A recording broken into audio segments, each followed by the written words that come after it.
तो संभल में सर्जरी की शुरुआत हो चुकी है और जो हिंदू परिवार जिनकी जमीनों को कब्जाया गया था उन्हें अब कब्जा मुक्त करवा उन जमीनों को वापस प्रशासन लौटा रहा है। वह किस तरीके से यह पूरी कार्रवाई चल रही है संभल के एसपी की तरफ से और साथ ही संभल डीएम ने इस पर क्या कुछ कहा है वो आपको जरा सुनवाते हैं। आलमसराय में गाटा संख्या 48 है जिसमें 10,182 वर्ग मीटर स्थान है और उसमें निशा नाम का एक विद्यालय चलता है। इस विद्यालय की जो पीछे की भूमि है वो आज भी कागजों में बाग के नाम दर्ज है और उस समय जो व्यक्ति थे संबंधित उनके नाम से दर्ज है, किसी के नाम से कोई दाखिल खारिज नहीं हुआ। और एक बैनामा दिखाया गया तो बैनामा की लैंड जो थी वो हमने इससे अलग कर दी इस भूमि से। बाकी जो भूमि है वो जो चंदोसी में व्यक्ति रहते हैं जो यहाँ से छोड़ के चले गए थे उनकी भूमि है और दोबारा इनका जो बैनामा है उसकी भी जांच कर रहे हैं। ये कह रहे हैं कि हम और भी बैनामे दिखाएंगे तो हम उनकी भी जांच करेंगे कि बैनामे की वैधता कितनी है और किस प्रकृति के बैनामे हैं। आप लास्ट टाइम कब आए थे यहाँ?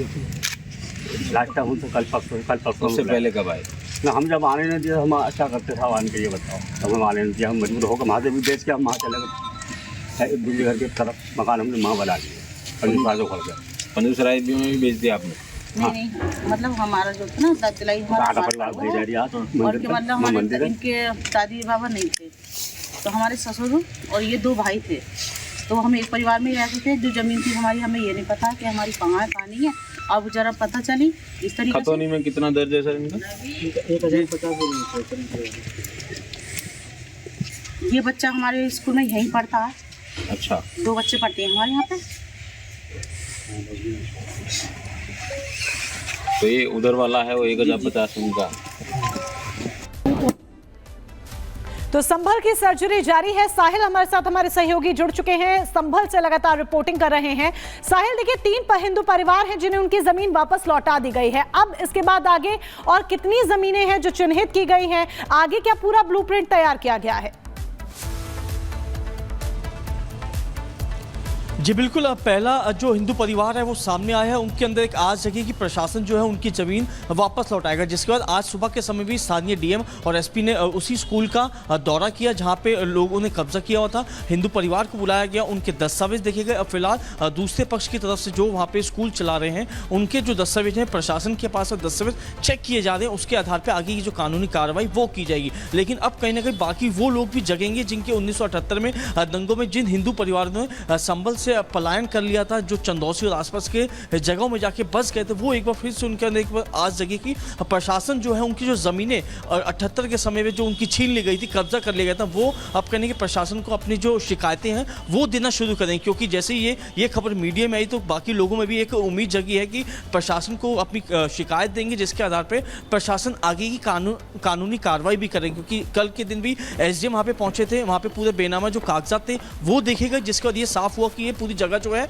जो 78 में जो हिंदू परिवार रहता था उसकी प्रॉपर्टी थी, वो वहां से पलायन कर गए थे। जिसके बाद वहां के स्थानीय लोगों ने यानी कि मुस्लिम समाज के लोगों ने वहां पे कब्जा कर लिया था और वहां पे एक अवैध तरीके से स्कूल चलाया जा रहा था। जिसके बाद कागजात देखे तो ये पता चला कुछ हिस्सा जो है स्कूल के अधीन आता है, कुछ हिस्सा सरकारी प्रॉपर्टी का है और तीसरा जो हिस्सा है वो हिंदू परिवार का है जो 78 के समय में यहाँ से चंदौसी में जाके बस गए थे। तो उन परिवार से हमने बातचीत भी करी तो परिवार ने कहा कि प्रशासन से हमें काफी राहत मिल रही है और खुशी की बात है कि हमारी जमीन जो बुजुर्गों की उस टाइम पे चली गई थी वो एक बार हमें फिर से मिलेगी और प्रशासन बिल्कुल एक उम्मीद उन तमाम परिवारों की, उन हिंदू परिवारों की जगी और इसके बाद शुरुआत भी उस सर्जरी की यहां पर हो रही है। हिंदू परिवारों को जमीनें वापस यहां पर की जा रही है। बहुत शुक्रिया साहिल हमारे साथ यहां पर जुड़ने के लिए। आगे बढ़ते हैं और अब बात करते हैं गंगा स्नान की और उस पर छिड़े सियासी घमासान की, क्योंकि प्रयागराज में चल रहा है महाकुंभ। लेकिन स्नान करने के लिए आखिर अखिलेश यादव ने प्रयागराज को क्यों छोड़ दिया, कहां पर वो करने पहुंचे गंगा स्नान जिस पर छिड़ा सियासी घमासान? बात होगी। गंगा स्नान इसलिए करने आते, पाप करते हैं, अपने पाप धोने जाते हैं। सावधान, कौरव हो तुम, कौरव। अखिलेश सरासर झूठ बोल रहे हैं। अखिलेश पे सहन नहीं हो रही है।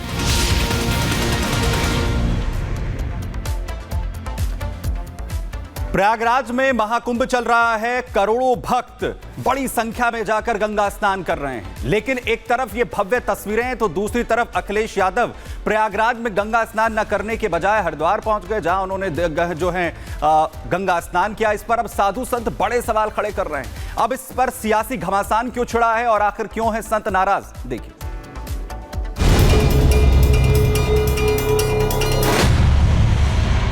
कौरव हो तुम, कौरव। साधु संतों का यह आक्रोश है अखिलेश यादव के खिलाफ। जिस तरह से अखिलेश यादव लगातार महाकुंभ पर सवाल उठा रहे हैं, फिर प्रयागराज महाकुंभ में ना जाकर हरिद्वार में डुबकी लगा रहे हैं, उससे भले ही अखिलेश यादव कुछ संदेश देने की कोशिश कर रहे हो, लेकिन अखिलेश यादव से साधु संत बिल्कुल खुश नहीं। कट्टरपंथियों का खून है उनकी रगों में। वो कहता ना मैं यादव हूँ, यादव नहीं है वो, ये नकली यादव है। अब सनातन मिटेंगे नहीं, अब सनातन तुम जैसों के मिटा के रखेंगे। सिर्फ साधु संत ही नहीं, जिस तरह से अखिलेश ये कह रहे हैं कि महाकुंभ में लोग पाप धोने जाते हैं, धर्म से ज्यादा रोटी की जरूरत है, उनके इन बयानों को लेकर भी बीजेपी उन पर हमलावर है। जब व्यक्ति अपनी संस्कृति से भिज्ञ नहीं होता है तो इसी प्रकार के ऊटपटांग बयानबाजी के द्वारा ध्यान आकर्षण करने का प्रयास करता है। जब माँ गंगा का स्नान करना हुआ तो कुंभ प्रयागराज में हो रहा है और स्नान करने रात के अंधेरे में हरिद्वार में चले गए। जनता सब समझ रही है। सियासत जोरदार हो रही है। आरोप लग रहे हैं कि अखिलेश अपने वोट बैंक को खुश करने के लिए सनातन का बार बार अपमान कर रहे हैं। Bureau report, Republic Bharat. तो अखिलेश यादव ने गंगा स्नान किया तो इस पर सियासी घमासान छिड़ गया है। साधु संतों की तरफ से लगातार प्रतिक्रियाएं सामने आ रही हैं। ऐसे में चिदानंद महाराज ने क्या कुछ कहा है, सुनिए जरा। जो सपा के अध्यक्ष हैं अखिलेश यादव, उनका बयान आया था कि धर्म से ज्यादा रोटी महत्वपूर्ण है, और उसके बाद देखा गया कि वो प्रयागराज जहां सभी सनातनी स्नान करने के लिए आ रहे हैं, लेकिन वो हरिद्वार गए स्नान करने के लिए। तो क्या संकेत है? देखिए, मुझे लगता है समय आ गया है, और अखिलेश जी बड़े पढ़े लिखे व्यक्ति हैं, and he is environmental engineer also, and I think time has come for him also. अपने एनवायरमेंटल इंजीनियरिंग को सोशल इंजीनियरिंग से ऐसा जोड़ना है अब कि नो मैटर व्हाट, यही मौका है। कुंभ तो होगा और बढ़िया होगा, सुंदर होगा, सफल होगा, लेकिन ये मौका है हम इसकी सफलता में साथ साथ अपने हाथ बढ़ाएं, खड़े करें। मैं तो कहना चाहूँगा, राजनीति के चश्मे से देश को मत देखें। चुनाव से पहले दल होना चाहिए और चुनाव के बाद देश होना चाहिए। इसलिए राजनीति के चश्मे से नहीं, राष्ट्रनीति के चश्मे से देखें। तो अब चश्मे बदलने का टाइम आ गया है। ऐनक बदलें, एंगल बदल जाएंगे आपके। तो स्वामी चिदानंद सरस्वती को आप यहाँ पर सुन रहे थे। शिखा भी ग्राउंड जीरो से हमारे साथ जुड़ चुकी हैं, महाकुंभ से लगातार रिपोर्टिंग कर रही हैं। शिखा, वहां पर अगर आप और लोगों से भी बातचीत कर पाए, इस पर आम प्रतिक्रियाएं जान पाए और साधु संतों से भी बातचीत कर पाए, तो जरा जाने समझने की कोशिश कीजिए, क्योंकि कहीं ना कहीं इसको लेकर भी बयानबाजी हो रही है कि महाकुंभ में अखिलेश यादव नहीं आते हैं, लेकिन हरिद्वार जाकर गंगा स्नान करते हैं। हाँ बिल्कुल मोनिका, देखिए यहाँ पर हम प्रतिक्रियाएं जानने की कोशिश करेंगे। हमारे यहाँ पर आचार्य जी भी, उनसे बात कर जी।